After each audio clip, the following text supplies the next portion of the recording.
Est-ce que vous savez ce matin que c'est un Dieu de victoire que nous servons? C'est une réalité pour chacun, c'est une réalité. C'est une réalité que c'est un Dieu de victoire. Ce n'est pas un Dieu de défaite.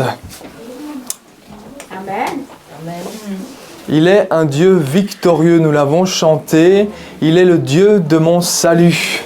Il est le Dieu qui me sauve, il est le Dieu qui me délivre. Peu importe la situation dans laquelle je peux me trouver, rien n'est trop grand pour Dieu. Est-ce que son bras est trop court? Non. C'est la question que je vous pose ce matin. Est-ce que son bras est trop court pour sauver, délivrer et vous sortir de la situation dans laquelle vous vous trouvez, où nous nous trouvons? Est-il trop faible? Non.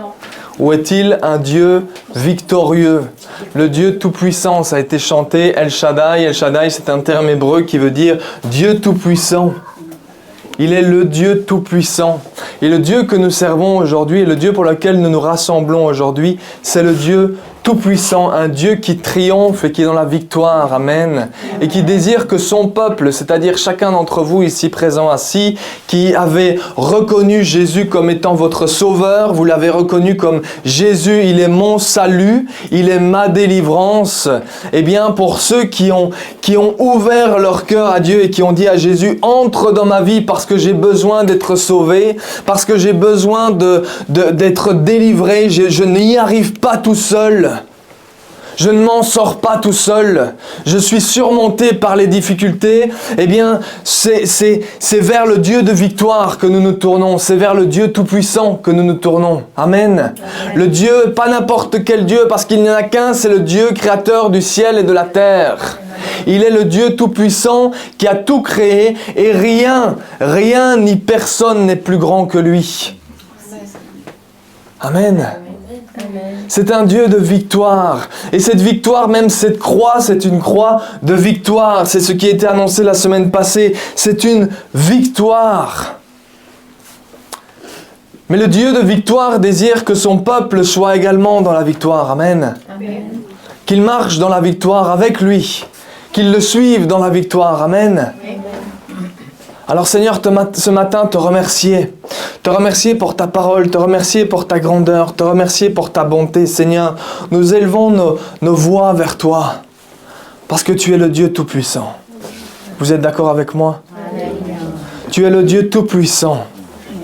Et ce matin, Seigneur, nous désirons apprendre à marcher avec toi.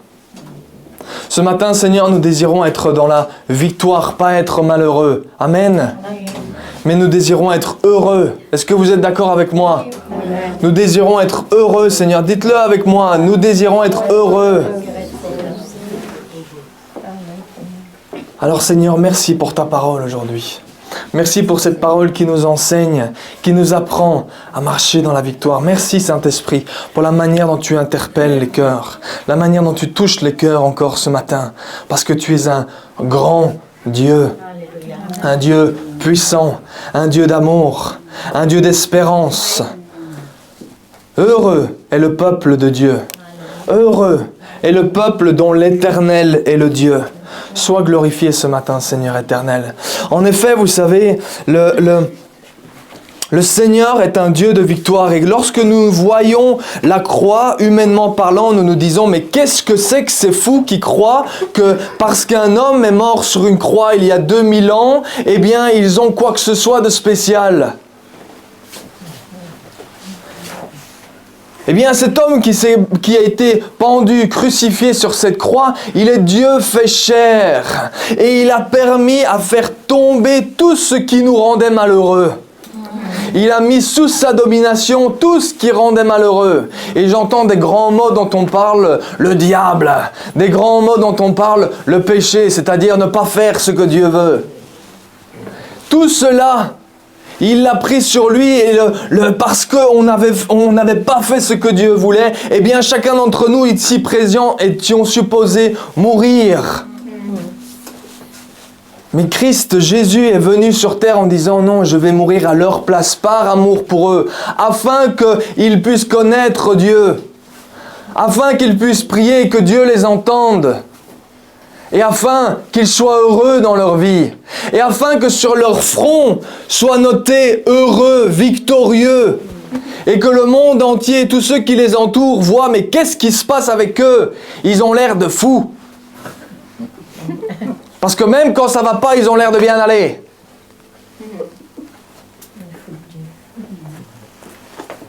N'est-ce pas une folie? Pour chacun d'entre nous qui avons déjà connu des circonstances où ça n'allait pas. Quand on voit quelqu'un qui dit non, moi ça va, alors que les choses ne vont pas et qu'on pourrait dire mais quelle situation horrible, et pourtant cette personne est quand même dans la joie. Et là on commence à se poser des questions, on dit mais qu'est-ce qu'elle a de spécial? Eh bien cette chose spéciale ou cette personne qu'elle a de spécial, c'est Jésus. C'est Jésus qui est notre joie. C'est lui que nous savons que peu importe que les choses soient difficiles ou compliquées, eh bien nous savons que nous avons Dieu avec nous, nous sommes avec Dieu. Et parce que nous sommes avec Dieu, rien n'est trop grand pour lui. Et oui, les difficultés peuvent sembler grandes, mais nous savons que à la fin, de toute façon, nous avons une espérance tout ce qui va en ressortir sera bon. C'est l'espérance que nous avons en Dieu.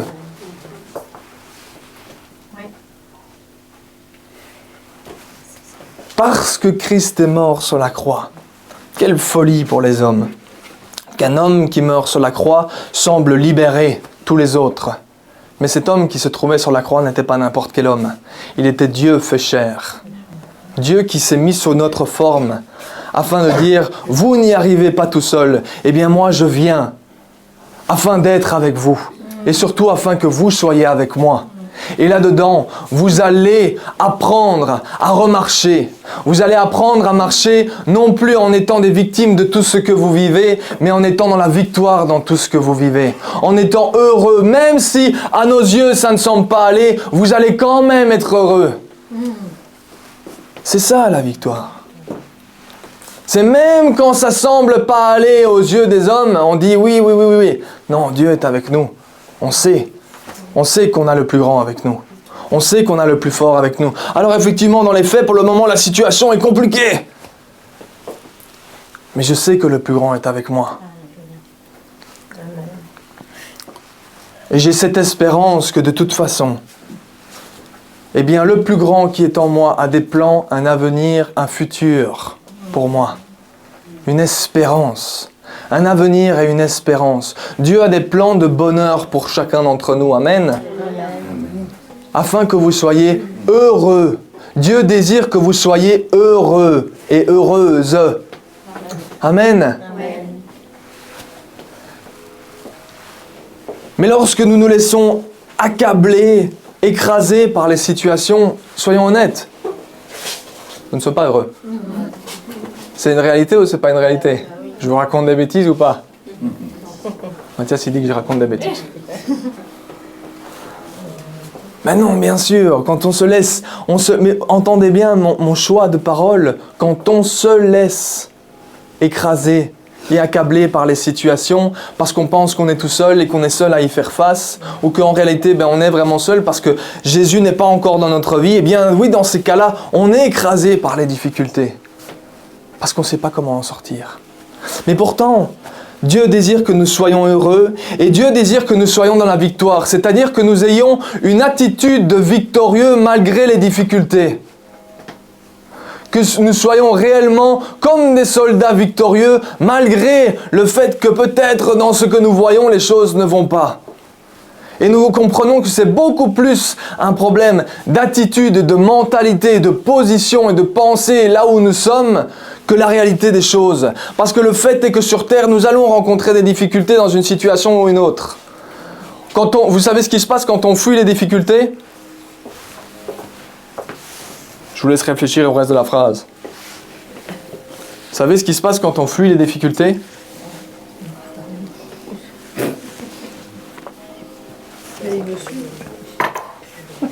On rencontre d'autres difficultés.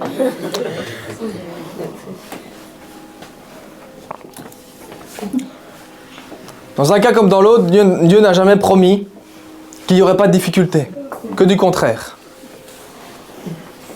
Il n'a jamais promis qu'il n'y aurait pas de difficultés.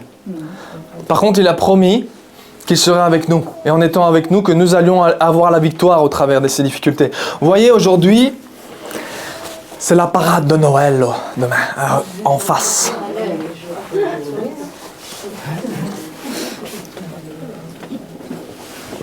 Vous voyez cette belle parade qu'on va avoir pendant 10 minutes.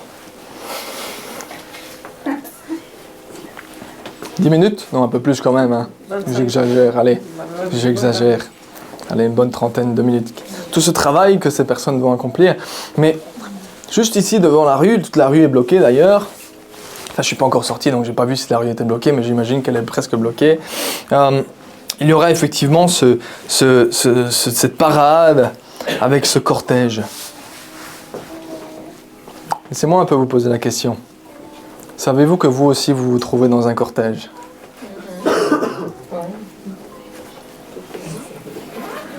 Quoi? Quoi? Cortège? Mais je ne vais pas marcher là-devant. Non, moi non plus. Pourtant, je sais que je suis dans un cortège. Vous savez quel type de cortège?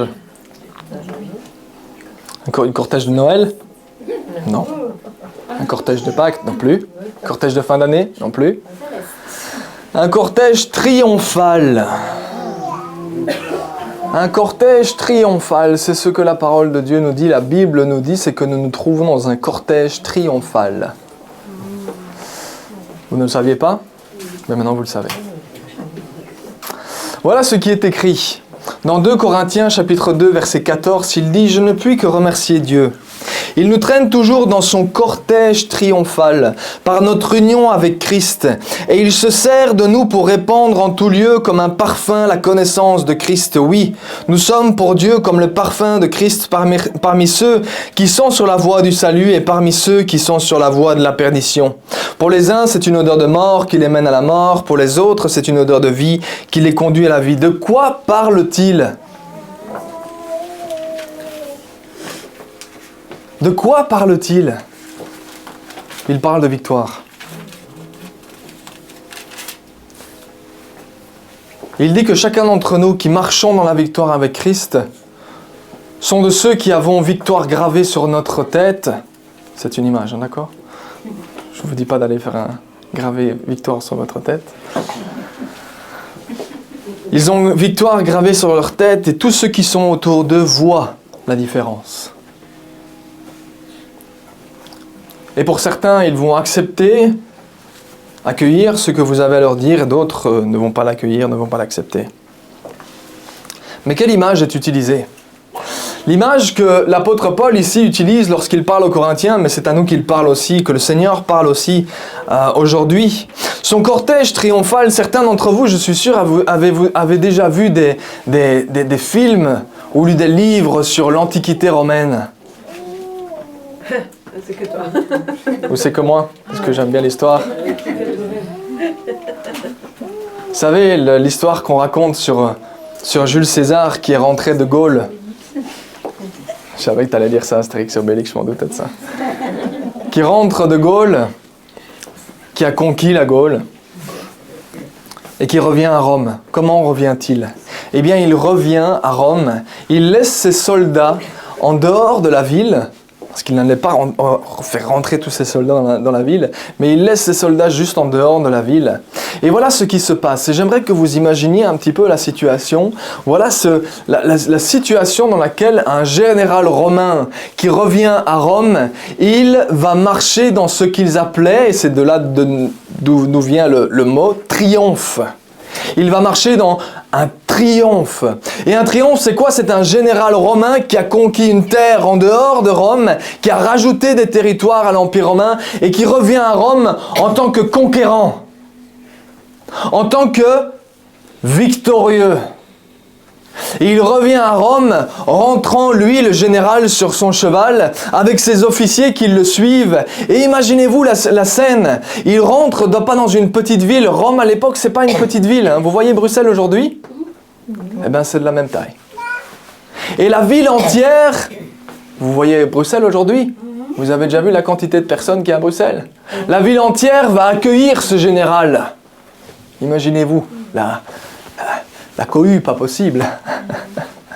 dans les grandes et les longues et les larges voies romaines faites de pavés. Il va rentrer dans ces remparts qui sont bien plus hauts que nos maisons aujourd'hui. Et il va rentrer dans cette ville sur son cheval avec ses officiers qui le suivent. Et il va aller jusqu'au centre de Rome. Faisant quoi? Eh bien, il va rentrer en tant que victorieux sur son cheval parce qu'il a conquis et qu'il a augmenté et qu'il a participé à l'honneur de Rome. Et il rentre sur son cheval victorieux, suivi de ses officiers qui sont victorieux et suivi de tous ses prisonniers, de tout ce qu'il a pu acquérir comme richesse, afin d'exhiber, afin de montrer à tout le peuple de Rome, voilà ce que j'ai été chercher. Voilà la victoire que j'ai acquise. Voilà la richesse que j'ai acquise. Et il va rentrer sur son cheval. Et la foule entière va l'acclamer. Il aura cette fameuse couronne de laurier, dont certains connaissent l'image. Cette fameuse couronne de laurier qui représente ce triomphe, qui représente l'honneur. Il rentre en tant que conquérant victorieux. Et la ville entière scande son nom parce qu'il est le général victorieux. Et tous ses officiers participent à sa victoire, sont au bénéfice de sa victoire. Vous imaginez un peu l'image? Vous imaginez ces beaux bâtiments de marbre, ces grandes colonnes de marbre, ces grands temples qui pouvaient se trouver à Rome, et le peuple entier, la foule entière scande son nom parce qu'il est le général victorieux. Eh bien, c'est exactement l'image qui est utilisée ici. Notre général victorieux, c'est Jésus. Amen. Notre général victorieux, c'est Jésus. C'est lui qui a été chercher la victoire sur cette croix. C'est lui qui a obtenu la victoire sur toute domination. C'est ce que l'Épître aux Colossiens nous dit. Il l'amène dans son cortège, dans son triomphe. Il triomphe, son triomphe à la croix où il a montré qu'il était plus élevé que toute domination, que toute puissance sur terre. Il les a toutes enfermées. Il les a toutes dominées. Et c'est pour ça que l'apôtre Paul, dans cet écrit, nous parle de son cortège. Il dit, il nous traîne. De qui parle-t-il? Il parle de Jésus. Il nous traîne toujours dans son cortège triomphal par notre union avec Christ. Parce que nous sommes unis avec Christ, nous marchons dans sa victoire. Nous sommes, si vous voulez l'image, continuez l'image, il est le général victorieux et nous sommes ses officiers qui le suivons. Et derrière suivent toutes les dominations sur lesquelles Christ a dominé.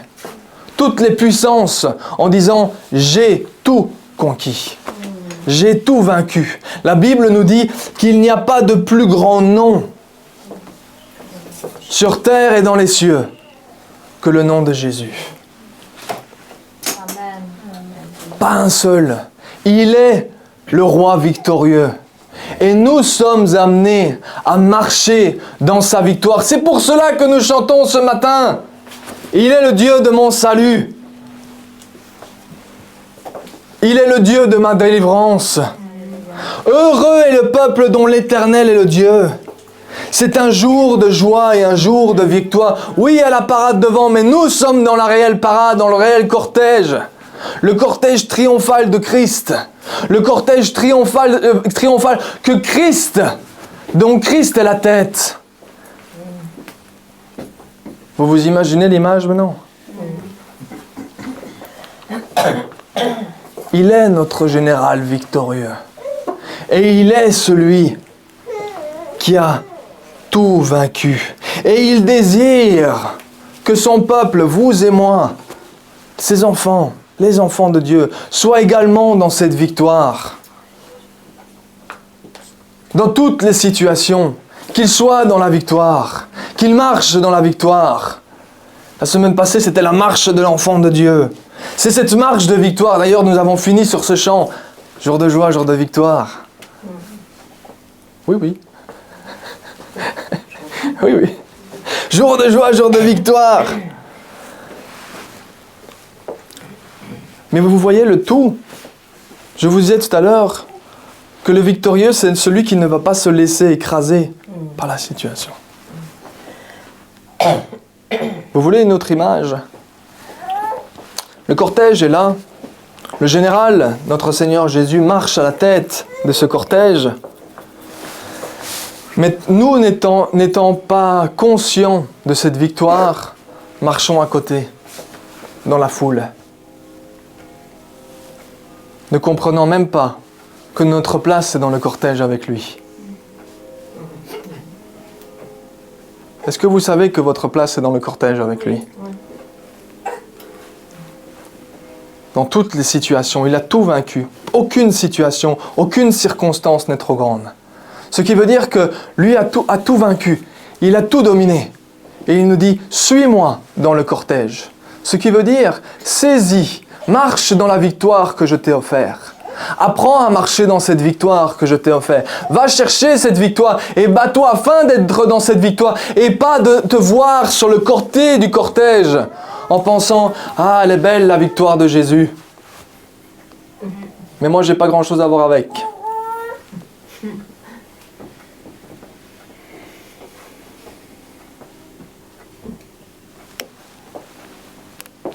Ah, elle est belle l'histoire de le triomphe et la victoire de Jésus, mais moi dans mes situations, il n'y a rien qui va et j'en ai vraiment marre et j'en ai assez. Et...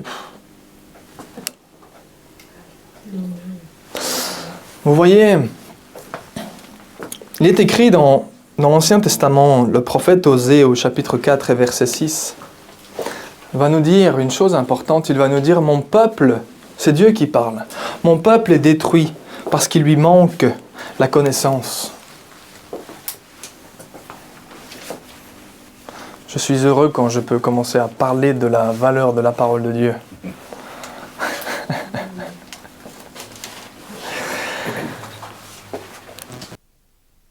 Vous voyez, nous sommes capables, bien que nous disons oui, Christ est victorieux, Christ est dominant, Christ est celui qui est au-dessus de tout, nous sommes capables de marcher à côté du cortège. En ne pensant pas et en ne connaissant pas la victoire que nous sommes supposés avoir. En n'étant même pas au courant de la victoire que nous sommes supposés avoir. Cela montre un manque de connaissance. Nous sommes dans le manque de connaissance de Christ, de la victoire que Christ a acquis. Sur toutes circonstances. Vous voyez, le problème, c'est que le peuple est détruit parce qu'il lui manque la connaissance. Le peuple ne sait pas de quoi Dieu est capable. On va le limiter en disant « Oui, mais est-ce que Dieu vraiment... »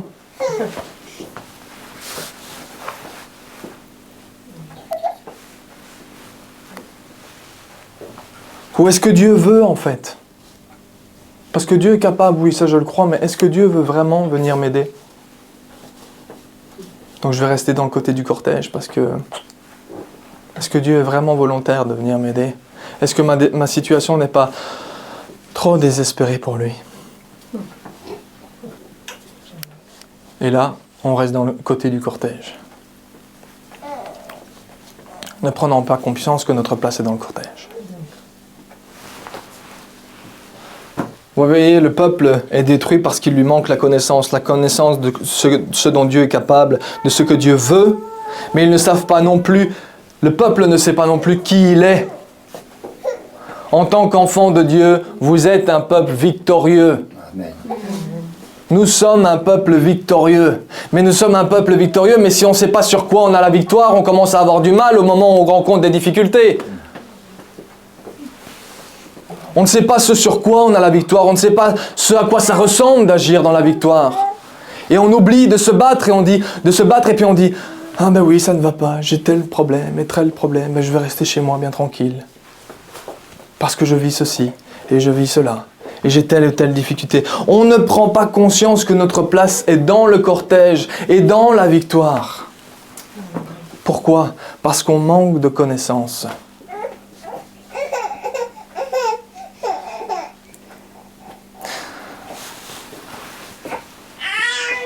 Vous voyez? J'ai écrit sur ma tablette, en grand, en majuscule. J'ai écrit la parole de Dieu.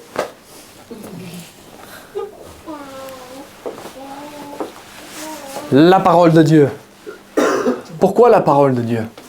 Parce que ça a été dit également la semaine passée. Qu'est-ce qui va nous apprendre?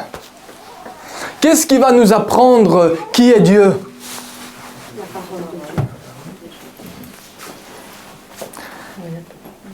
Qu'est-ce qui va nous apprendre ce que Dieu veut?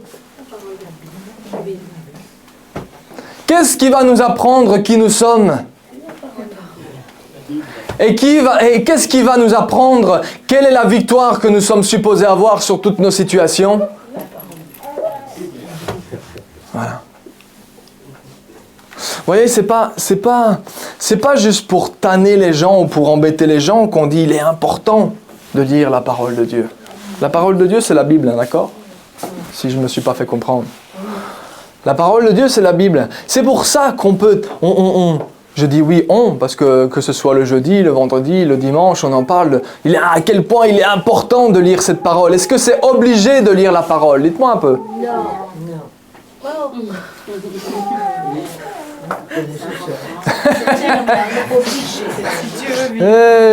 Qu'est-ce que tu entends par obligé? C'est obligé de boire l'eau.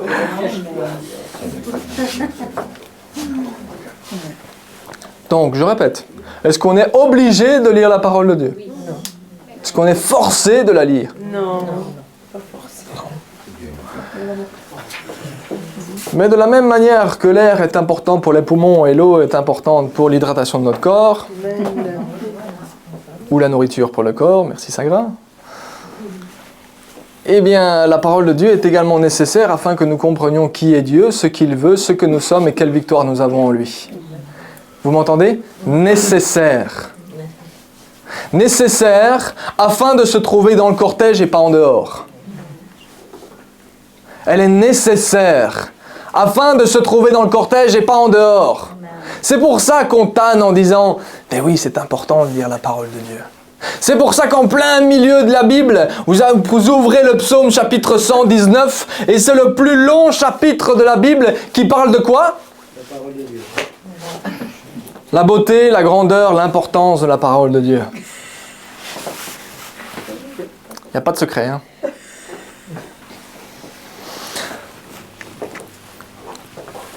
Ce n'est pas une obligation.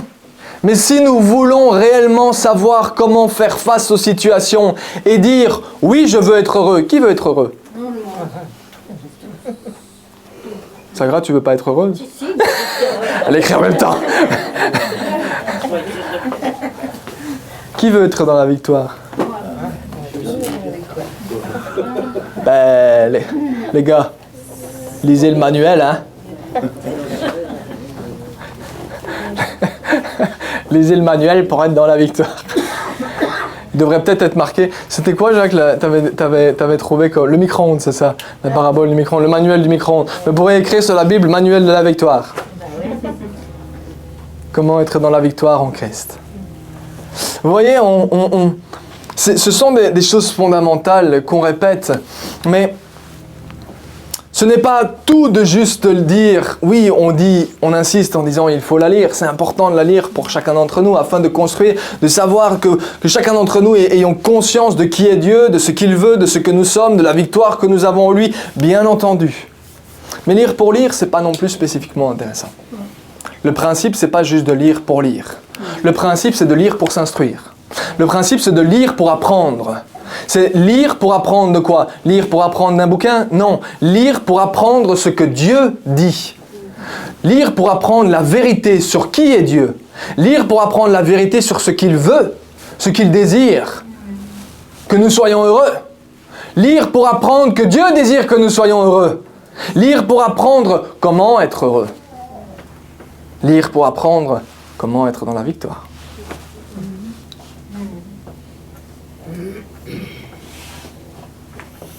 Comprenez? Ce n'est pas juste lire pour lire comme si on lisait un magazine. Bien des gens ont pu lire ce livre en disant « Ouais, c'est pas mal ».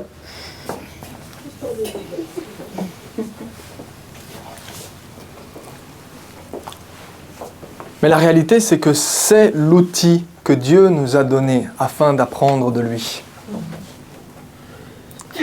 C'est l'outil qu'il a partagé avec nous, ses conseils, sa lettre si vous voulez, son manuel, afin que nous apprenions. Tout en sachant que nous avons besoin de son esprit afin de le comprendre. C'est pour ça que lorsque nous pouvons ouvrir la parole, eh bien, Seigneur, j'ai vraiment besoin de toi pour pouvoir la comprendre. Que tu m'éclaires, que tu éclaires ma pensée, que tu m'interpelles par rapport à cette pensée. Vous voyez, nous avons des habitudes et nous avons des manières d'agir, mais Dieu veut nous réapprendre. Il veut nous reformater. Vous savez ce que c'est le formatage? C'est quand vous mettez votre stick USB là. Vous le mettez dans l'ordinateur et puis il est marqué « Il faut reformater parce que ça ne fonctionne pas ». Et donc il faut le remettre dans la bonne forme afin qu'il fonctionne. Eh bien c'est le même pour nous. Il faut qu'on soit mis dans la bonne forme afin de bien fonctionner. Parce que le fait qu'on soit malheureux, c'est parce qu'on n'est pas dans la bonne forme et du coup on ne fonctionne pas et du coup on est malheureux.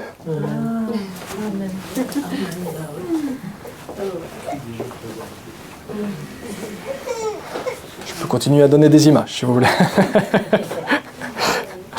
Mais vous voyez, c'est ça, c'est réapprendre les choses. C'est réapprendre les choses et réapprendre le fonctionnement et réapprendre ce que Dieu dit. Parce que lui, il dit toujours la vérité. Il est marqué sur la façade, si vous ne l'avez pas vu.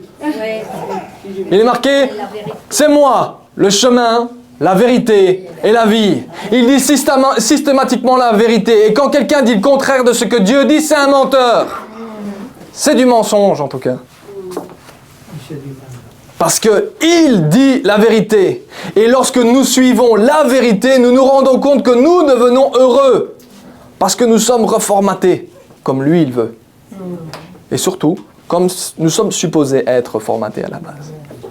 Parce que c'était comme ça au commencement. Vous comprenez? Donc cette parole, c'est pas juste la lire, c'est la lire avec l'envie de dire « Seigneur, j'ai besoin d'être reformaté, j'ai besoin d'apprendre de toi. » J'ai besoin et je veux marcher dans la victoire, mais apprends-moi, Seigneur. Apprends-moi tes voies. Apprends-moi à fonctionner avec le nouveau formatage. Apprends-moi à bien fonctionner parce que je désire être heureux. Qui désire être heureux? Ben, tout le monde, évidemment. Je dois vous faire lever la main 5 fois, je le ferai 5 fois. Mais tout le monde, évidemment. Mais vous voyez, pour être heureux, le Seigneur nous appelle à être dans cette victoire, à marcher dans son cortège, pas marcher à côté. Et à marcher dans cette victoire et à le suivre dans cette victoire. Mais donc cette parole, elle va nous apprendre toutes ces choses. Mais elle va aussi nous apprendre, elle va nous donner des outils. Et c'est ce que j'aimerais partager avec vous aujourd'hui. Elle va nous donner des outils ou des...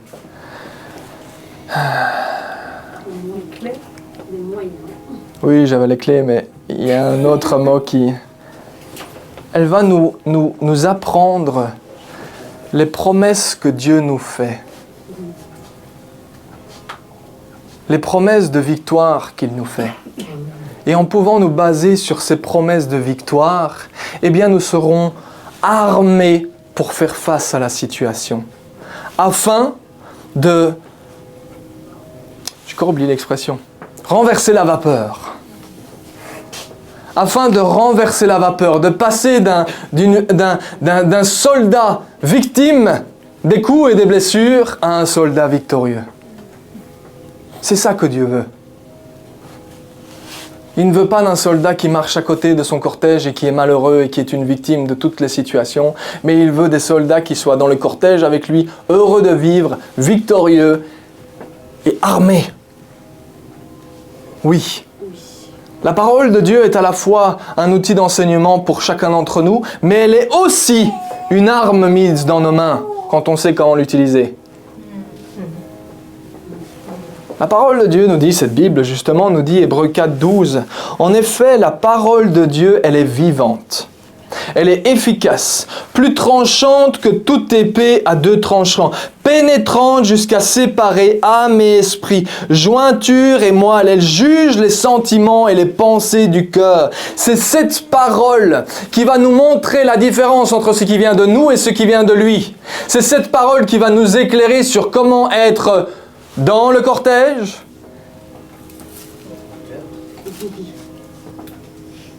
Et elle va nous éclairer sur le fait qu'en fait, nous sommes encore en dehors.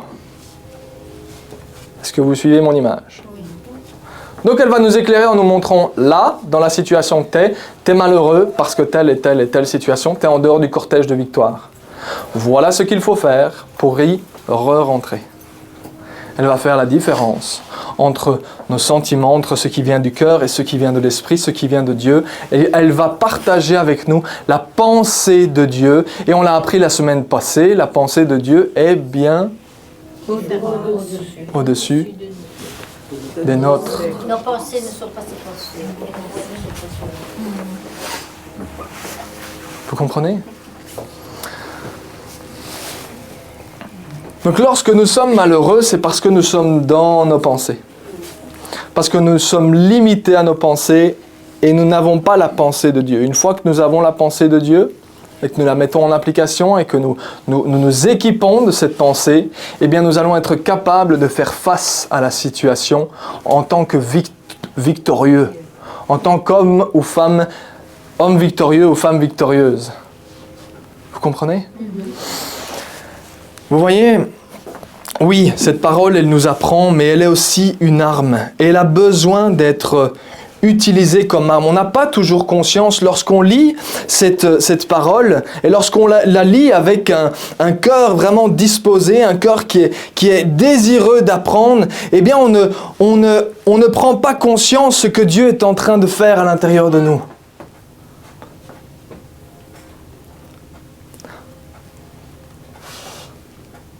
Parce que comment est-ce qu'on va réagir à une situation? On va réagir à une situation, on va réagir à une difficulté, ça va être par la foi. La foi, c'est la confiance en Dieu.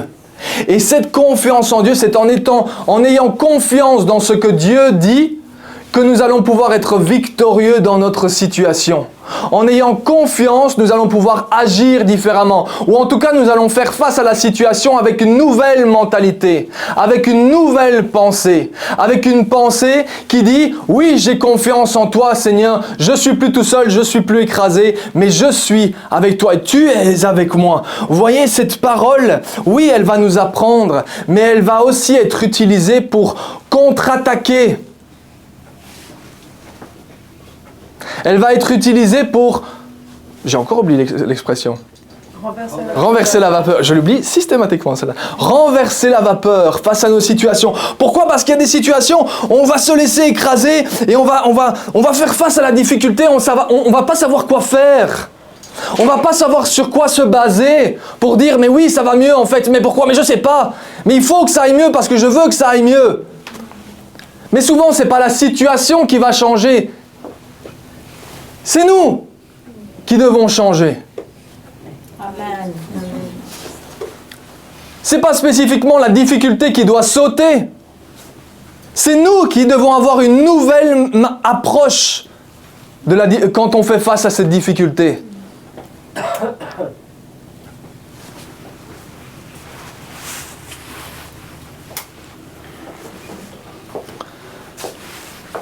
Vous voyez, la parole de Dieu nous parle de foi. Et pour rester très pratique, il y a cet aspect de connaître ce que la parole de Dieu dit, ce que la Bible dit, et de pouvoir, une fois que nous connaissons les choses, eh bien de pouvoir confronter la réalité, la difficulté de la situation dans laquelle nous nous trouvons face à la vérité de ce que Dieu dit.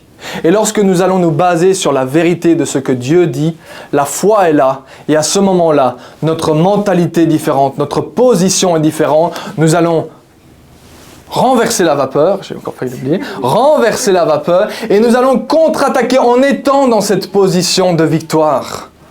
Vous voyez certains, et j'ai mis le mot en souligné parce que je sais que c'est un mot qui a pu être galvaudé, mal utilisé, proclamer la parole.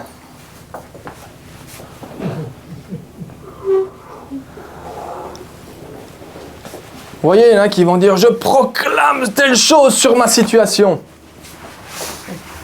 Ouais. En fait, tu as surtout besoin de proclamer quelque chose sur toi, afin de transformer ta manière d'agir dans la situation. Vous comprenez la différence? La parole de Dieu, elle va nous montrer notre responsabilité, la manière dont nous sommes supposés faire face à la situation. Les difficultés ne vont pas spécifiquement toujours disparaître comme ça. Heureusement, parfois les difficultés ont une fin, d'accord? Là-dessus, on est d'accord?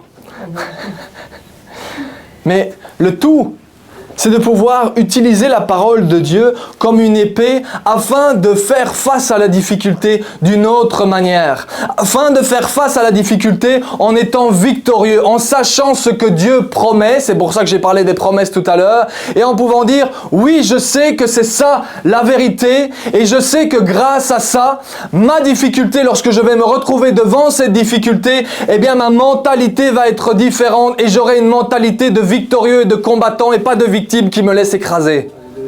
Et de cette manière-là, on est heureux et pas malheureux. Vous comprenez, le fait d'être heureux, c'est pas le fait de ne pas avoir de difficultés. On peut être tout à fait... Allez, on vit ici dans une société qui est hyper confortable. Vous êtes d'accord avec moi? Oui, tout à fait.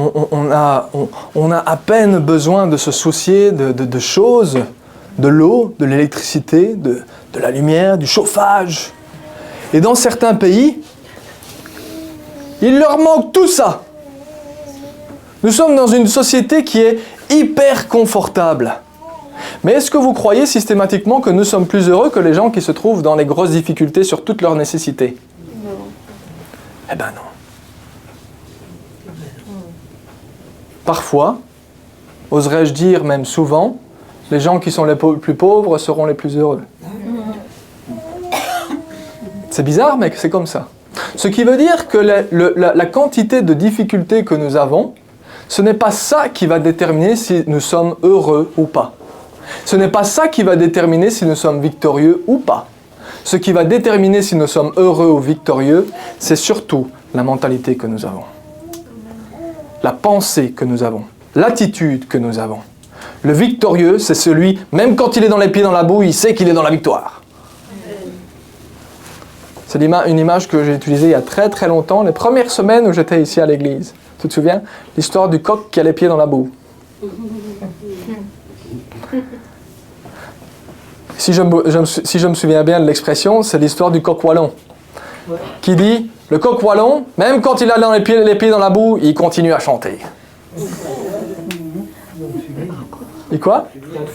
Dans le fumier, c'est encore pire, imaginez. Vous voyez, donc le fait qu'il chante n'est pas déterminé par ses difficultés ou par l'endroit où il se trouve, mais par la mentalité qu'il a.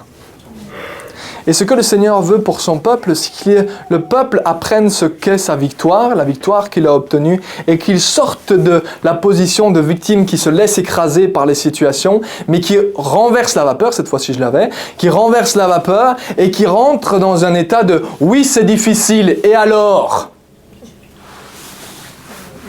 Et là, on est dans la victoire. Parce que même si ça peut paraître difficile, eh bien à ce moment-là, on dit, bah oui, je suis heureux, oui, il y a des situations difficiles. Et alors? Mais vous savez, comme je vous l'ai dit tout à l'heure, celui qui fuit les difficultés, qu'est-ce qu'il va trouver? D'autres difficultés. Vous savez, on peut avoir plein de situations, on peut avoir le travail, on peut avoir la famille, il y a du travail à faire à gauche, à droite, et on dit, je suis surmené de choses. Vous entendez le son de ma voix, le ton de ma voix, c'est, j'en peux plus! Alors qu'est-ce qu'on dit? J'arrête tout. Je prends mon bagage et je m'en vais. Alors on se retrouve dans une chambre tout seul et ce moment-là, eh ben on est encore plus malheureux que quand on avait les difficultés. Pourquoi? Parce qu'on est tout seul dans la chambre et que là on est tout seul à souffrir et qu'il n'y a personne à côté de nous. Vous voyez, on va fuir les difficultés. Mais en fait, on se rend compte qu'en fuyant les difficultés, ben, c'est copie. C'est copie. C'est pi. Accent. Oui, Laura, on parle comme ça ici. Je sais que tu le sais, je sais que tu es suffisamment avec les Belges, t'inquiète. C'est encore pire. C'est copie. C'est encore pire. Quand on quitte les difficultés, on se rend compte, mais en fait c'est encore pire, on s'est encore mis encore plus dans la gadoue. Parce que là, on est vraiment malheureux et qu'on est tout seul et qu'on est dans son coin et il n'y a plus personne autour de nous et puis ouais, on a tout quitté. Ben, c'est très bien, tu es tout seul dans tes difficultés maintenant, comme un grand. Et tu es plus heureux? Ben, absolument pas, tu n'es même plus malheureux. Donc on se rend compte que le lien n'est pas dans la difficulté. C'est pas parce qu'on a beaucoup de difficultés qu'on est très malheureux. Non, on est très malheureux parce qu'on a accepté d'être très malheureux.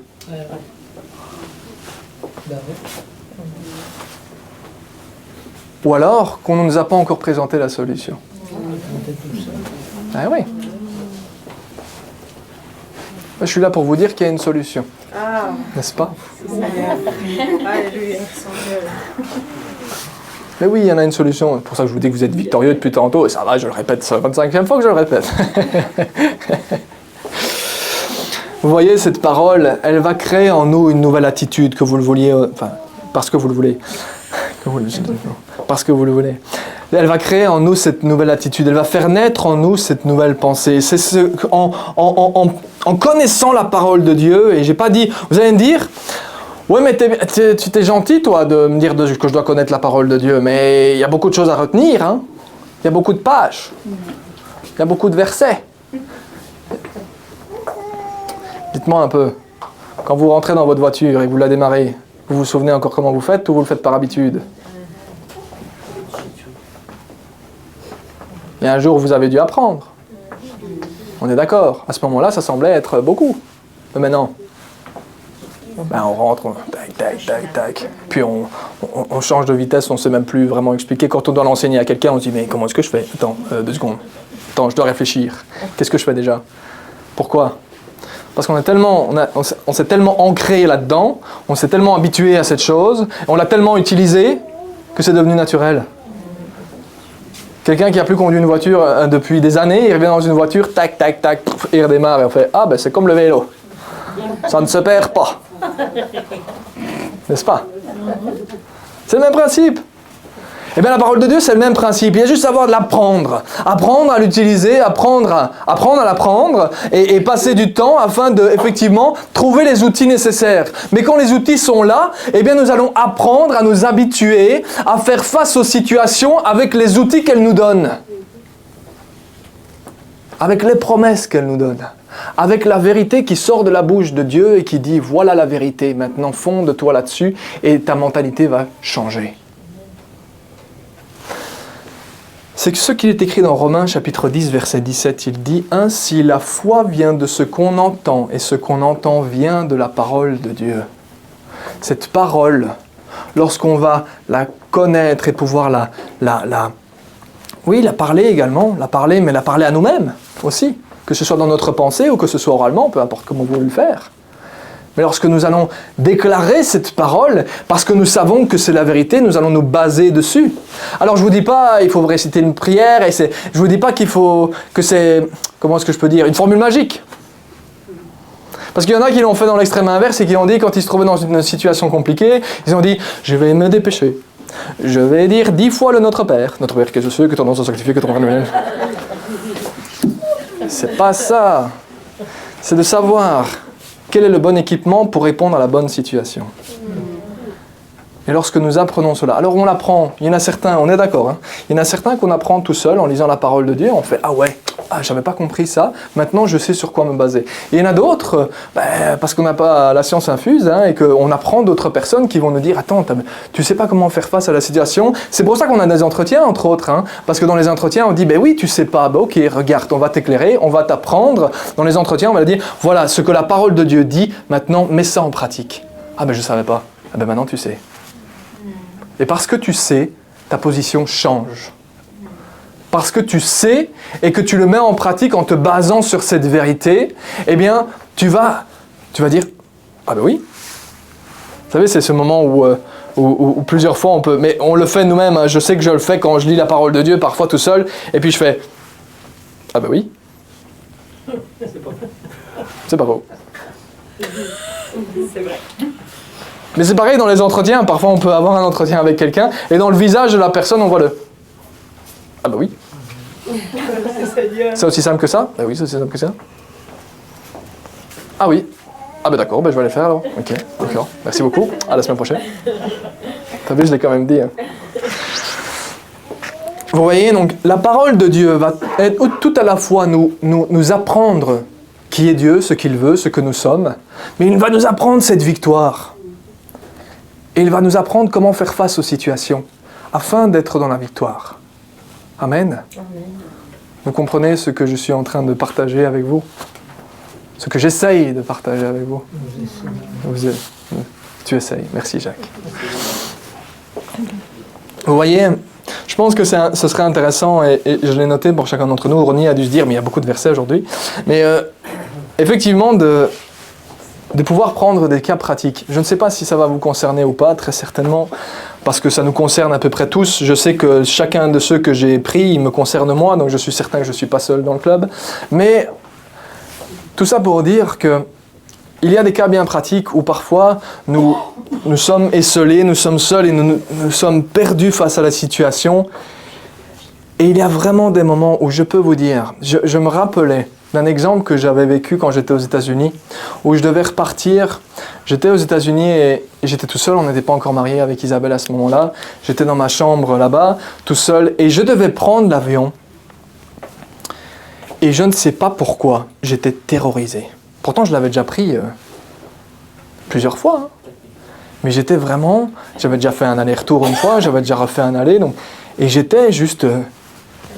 je paniquais, quoi. Et je ne sais plus, je ne retrouvais plus la référence, je l'ai recherchée, mais je ne l'ai plus trouvée. Je me souviens que j'ai dit, Seigneur, je ne sais pas quoi faire, j'ai besoin de ton aide. Et réflexe que j'ai eu, j'ai ouvert la parole de Dieu. Et j'ai ouvert, et de mémoire, j'ai l'impression que c'était dans le prophète Ézéchiel, le prophète Ésaïe, je pense. Et j'ai commencé à lire des paroles. Et puis après quelques minutes, et après avoir lu, cette peur avait disparu. Alors vous allez me dire quoi? Est-ce que je dois juste ouvrir la parole et puis tout disparaît? Non, ce n'était pas spécifiquement ça, je n'ai pas dit ça. Mais cette parole, en la lisant, et en la lisant à moi-même,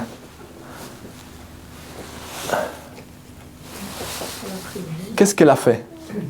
C'est pas spécifiquement que la difficulté a disparu. Je devais quand même bien prendre l'avion. D'accord?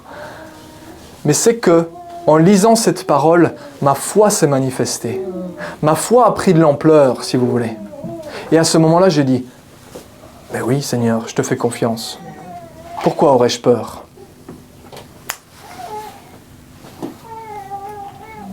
Puis je suis allé dans l'avion, j'ai rien eu. Hein. Je suis là aujourd'hui. Mais vous voyez, alors là c'était un exemple, j'ai plus le verset bien précis, mais dans des situations comme celle-là, nous nous rendons compte que si nous nous basons sur les promesses que Dieu donne, eh bien nous allons effectivement pouvoir... Serais-je fou en disant nous parler à nous-mêmes? Nous allons déclarer la vérité sur nous-mêmes. Nous allons pouvoir dire la vérité à notre propre personne, que vous le lisiez dans votre tête ou que vous la lisiez à voix haute, hein, d'accord? Certains le diront, il faut le lire à voix haute, on n'ira pas jusque-là. Mais déjà, vous la lisez à vous-même. Il y a cet aspect de la proclamation, effectivement, de la parole qui est parler, d'accord? Je ne m'aventurerai pas là-dedans aujourd'hui, mais c'est cet aspect de pouvoir parler la vérité. Et lorsque vous énoncez la vérité à vous-même, eh bien, effectivement, la parole de Dieu est dite. Elle est prononcée. Et la conséquence de la parole de Dieu qui vous est parlée, c'est la foi. Et donc, en ayant la foi, vous avez la foi dans le Dieu victorieux et vous dites, mais oui, bien sûr que j'ai la victoire. Parce que j'ai fait confiance à mon Seigneur et je sais que la situation peut être telle, ceci, cela, mais je lui fais confiance. Vous comprenez? Il y a bien d'autres points qui pourraient encore être développés, très certainement, mais on va quand même avancer dans les exemples, afin juste que vous ayez une idée de cet aspect de la connaissance. Ce n'est pas de la connaissance pour la connaissance, ce n'est pas le fait d'avoir une grosse tête et de dire « je connais la parole par cœur ». Oui, mais si tu ne sais pas la citer et l'utiliser au bon moment, c'est très bien de connaître. Moi aussi, je peux vous citer... Je peux vous citer les... Quand j'étais gamin, j'avais l'âge d'un peu plus grand qu'Eliam, je me souvenais de tous les joueurs de foot, de toutes les nations, des joueurs de 2002, quoi. Je les connaissais par cœur. Ça me servait à grand chose, mais pas vraiment. D'accord? C'est pas le fait d'avoir de la connaissance juste pour dire « Ah, t'as vu, je sais ».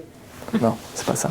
C'est pour le fait de pouvoir vraiment faire face à la situation afin d'avoir une autre attitude, que notre position change, que notre mentalité change et qu'on dise si, je connais la vérité.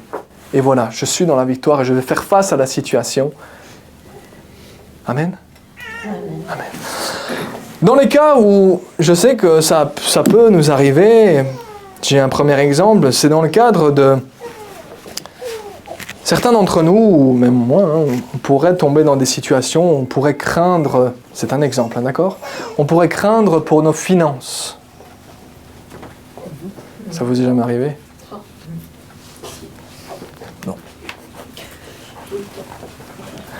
On pourrait craindre pour nos finances, on pourrait dire « ouais, mais le mois c'est un peu court, et je ne sais pas ce que je vais faire. » Et puis on pourrait se laisser abattre par cette situation et même vraiment, oserais-je dire, déprimé face à la situation parce qu'on devient je ne sais pas quoi faire, j'ai plus assez de sous et je ne vais pas y arriver, la fin du mois, comment est-ce que je vais m'en sortir ? Là, voilà la question. Comment est-ce que je vais m'en sortir ? Eh bien, je suis enfant de Dieu. Et l'enfant de Dieu, parce qu'il connaît la parole de Dieu, il va utiliser son épée au bon moment. Ce combat, il est là. Comment vais-je m'en sortir ? Ça, c'est le cri de mon âme. Comment vais-je m'en sortir, Seigneur ? Et la vérité de l'épée à double tranchant qui dit « voilà la vérité ». Voilà ce sur quoi tu peux te baser afin de faire confiance à ton Seigneur, ne t'inquiète pas. Alors premièrement, déjà, je gérerai bien vos comptes quand même, c'est quand même à dire. Mais deuxièmement, parce que si on peut dire, oui, le Seigneur, il est extraordinaire, génial, mais par contre, si on dilapide tout notre argent, c'est pas de sa faute à lui, c'est de votre faute à vous, hein, d'accord ? Donc ça, quand même, il faut quand même apprendre à gérer son argent, c'est quand même le premier point. Mais même si on a tout bien géré, qu'on a fait attention à tout, et puis on est quand même, on commence à craindre et à craindre cette situation, à avoir peur de cette situation. Et voilà ce que la parole de Dieu nous dit, afin de nous montrer quelle est ma position, moi, de victoire en tant qu'enfant de Dieu, moi qui connais mon Père, parce qu'il est fidèle, ça a été dit tout à l'heure. Voilà ce qui est écrit au psaume, chapitre 37, verset 25. « J'ai été jeune, j'ai vieilli, et je n'ai pas vu le juste être abandonné, ni ses descendants mendier leur pain. » Le juste, c'est qui ? Quel est celui dans cette pièce qui a été justifié par Christ ? Dany et Bernard, quoi ? Ah, ça va. Ah, ok. Non, mais je voulais me rassurer. J'ai vu que tu écrivais, c'est pour t'embêter. T'inquiète. On a été justifiés. Donc on est juste. Et ben voilà, il dit, le juste, lui, il ne va pas être abandonné. Il ne va pas mendier de son pain. Je dis, ah, Seigneur. Ah. Si l'Éternel, le Dieu Tout-Puissant, me dit ça, d'un coup, c'est différent. Ça change la donne. Parce qu'on dit, ah, moi qui crois dans ma petite bulle que ma difficulté est tellement grande, Dieu dit, ne suis-je pas, moi, le plus grand ? Et vous seriez surpris. Et nous serions surpris de ce que l'Éternel peut faire. Il dit aussi, pour la même situation, Philippiens 4, 19, c'est le genre de verset qu'on peut citer, mais qui en effet peut vraiment nous repositionner. « Et mon Dieu pourvoira à tous vos besoins, pas vos caprices, à tous vos besoins, conformément à sa richesse avec gloire en Jésus-Christ. » Seigneur éternel, la situation est compliquée, mais je te fais confiance parce que je sais que tu es l'Éternel qui pourvoit à tous mes besoins. Et je ne vais pas m'inquiéter. Je ne vais pas avoir peur. Je ne vais pas me laisser écraser. La difficulté est bien là, mais Seigneur, je te fais confiance. Tu es l'Éternel qui pourvoit. Vous comprenez ?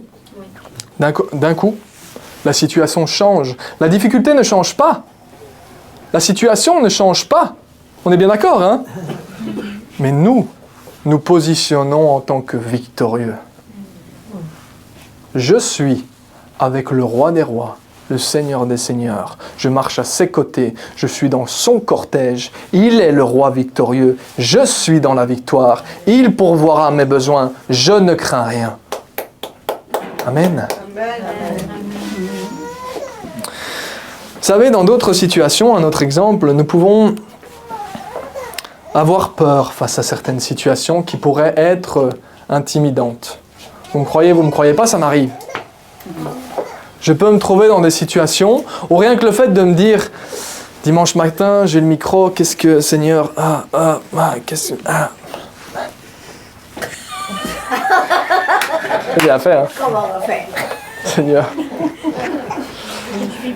Alors c'est un exemple, mais parmi tant d'autres. On pourrait se trouver être intimidé dans une situation. Une situation pourrait sembler être trop grande pour nous. Et on pourrait... Ah, Seigneur, qu'est-ce que je vais faire? Comment vais-je m'en sortir? Vous remarquerez que la question elle est toujours centrée sur moi. Comment vais-je m'en sortir, Seigneur? J'ai peur tout seul. Je sais pas ce que je vais faire. Et vous savez, et là, véridique, ce verset, je me le répète. Ce verset, je me le répète, parce que je sais que c'est la vérité. Et ce verset, je dis, Seigneur, je le sais, Seigneur. Je dis, Seigneur. Josué, chapitre 1, verset 5, me dit, personne ne pourra te résister tant que tu vivras. Je serai avec toi comme j'ai été avec Moïse. Je ne te délaisserai pas. Je ne t'abandonnerai pas. Je dis, Seigneur, tu es avec moi comme tu as été avec Moïse. Et Moïse a fait face à des situations bien plus compliquées que la mienne. Donc, Seigneur éternel, je sais que tu ne me délaisses pas, que tu ne m'abandonnes pas. Je suis avec toi. Tu es avec moi. Nous marchons ensemble et je n'ai pas peur. Vous avez peur de répondre Amen? Non, amen. Ah, ça va alors. Vous voyez, ce genre de situation où on pourrait se laisser intimider, puis on dit, ah Seigneur. Mais non, le Seigneur est avec moi comme il avait été avec Moïse. Waouh, je lis les histoires de Moïse, je dis, ouh. Ah ouais Seigneur, là on rigole plus. Là on plaisante plus. Amen. D'autres situations où nous pourrions, au travers de ce que la société nous montre comme image, de ce que nous pourrions écouter, les bêtises que nous avons pu écouter depuis notre enfance, toutes les influences qui auraient pu transformer notre pensée, où nous pourrions commencer à douter de notre propre valeur, de douter de ce que nous sommes, et dire, mais qu'est-ce que je vaux après tout? À quoi je sers de toute façon? Est-ce que j'ai vraiment de la valeur? Est-ce que ma vie a vraiment de la valeur?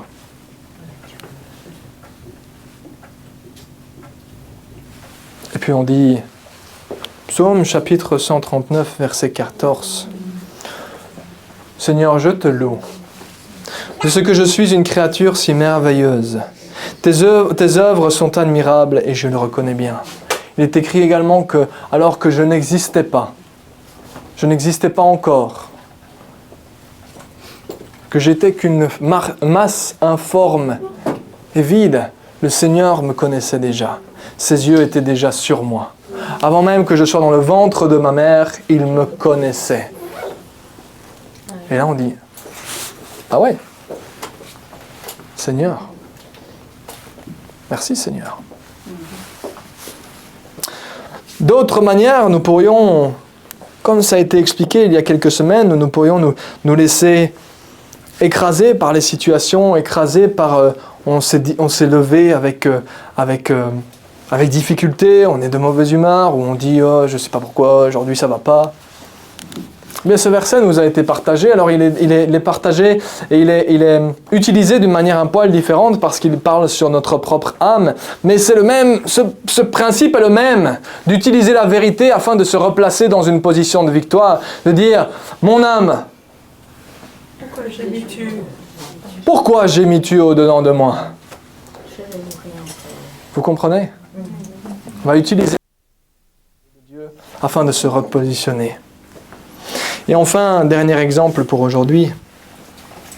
Quant au doute, on pourrait... Pourquoi est-ce que ça m'arrive, Seigneur? Pourquoi est-ce que ces choses m'arrivent? Pourquoi est-ce que ces difficultés, ces circonstances m'arrivent? Et se laisser écraser par ces pensées. Pourquoi est-ce que ça m'arrive, Seigneur? Et là, pour se replacer dans le cortège, dans la victoire, nous pouvons dire et trouver ces versets qui se trouvent par exemple, un des exemples c'est Jérémie chapitre 29 verset 11, qui nous dit quoi? En effet, je connais les projets que je forme pour vous, déclare l'Éternel, projets de paix et non de malheur, afin de vous donner un avenir et de l'espérance. Oui Seigneur, je sais que tu as un avenir pour moi. Peu importe la difficulté, peu importe la situation dans laquelle je me trouve, elle peut sembler être tout à fait énorme, cette difficulté. Et pourtant, je sais que tu as un avenir et une espérance pour moi. Je sais que tu désires que je sois heureux. Amen. Je sais que tu désires que je sois avec toi.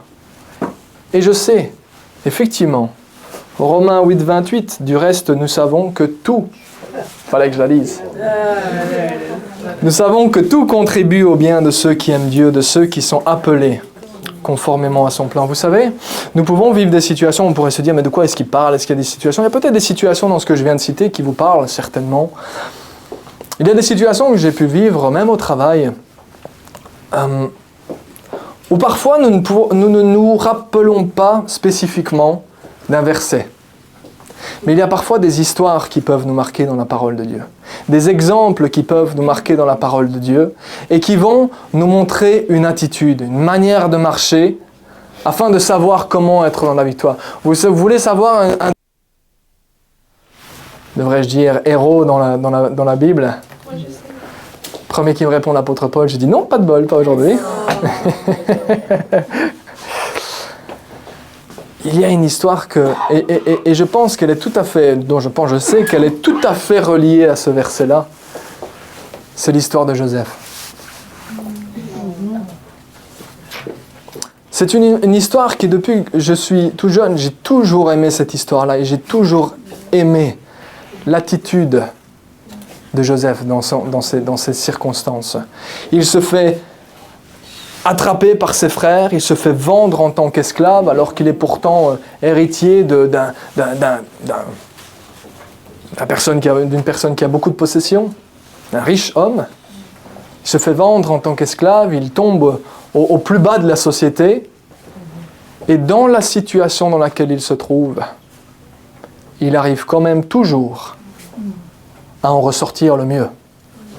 Il arrive quand même toujours à prospérer malgré la situation dans laquelle il se trouve. Et quand on lit l'histoire et qu'on se dit il ne pourrait pas tomber plus bas, tracasse pas qu'il y a une étape suivante.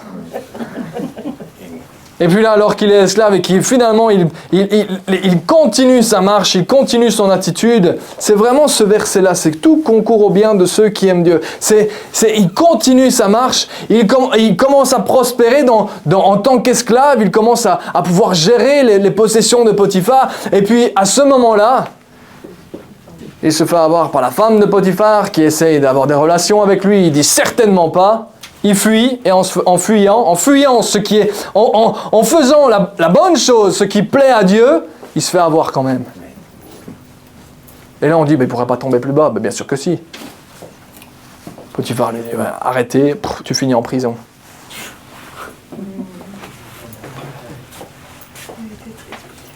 On parle d'injustice.